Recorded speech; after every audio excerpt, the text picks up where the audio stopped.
Myself Avtar Singh ਅਤੇ mother Balwinder Kaur ji, ਇਹਨਾਂ ਦੀ 18 ਤਰੀਕ ਨੂੰ ਪੈਰਾਲਾਈਸਿਸ ਦਾ ਅਟੈਕ ਇਹਨਾਂ ਨੂੰ ਆਇਆ ਸੀ ਰਾਈਟ ਸਾਈਡ। ਔਰ neuro surgeon doctor Prabhjeet Singh ਉਹਨਾਂ ਕੋਲ ਆਪਾਂ ਕੰਸਲਟ ਕੀਤਾ ਜੀ। ਉਹਨਾਂ ਨਾਲ ਐਮਆਰਆਈ ਵਗੈਰਾ ਪਤਾ ਲੱਗਿਆ ਕਿ ਇਹਨਾਂ ਦੇ ਕੋਈ ਕਲੌਟ ਹੈ ਇੱਕ ਨਾੜੀ ਦੇ ਵਿੱਚ। ਉਸ ਤੋਂ ਬਾਅਦ ਉਹਨਾਂ ਰੈਫਰ ਕੀਤਾ ਕਿ ਤੁਸੀਂ ਐਡਮਿਟ ਹੋ ਜਾਓ ਨਈਅਰ ਹਸਪੀਟਲ।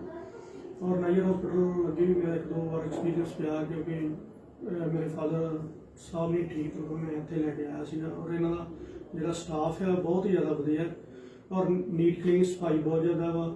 ਇਸ ਤੋਂ ਇਲਾਵਾ ਕੇਅਰ ਬਹੁਤ ਜ਼ਿਆਦਾ ਹੈਗੀ ਹੈ।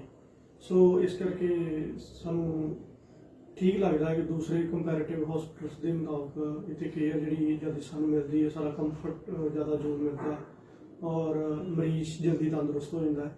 ਸੋ ਅੱਜ ਸਾਨੂੰ ਡਾਕਟਰ ਸਾਹਿਬ ਨੇ ਛੁੱਟੀ ਦੇ ਦਿੱਤੀ ਹੈ ਔਰ ਅੱਜ ਅਸੀਂ ਜਾ ਰਹੇ। Thank you very much.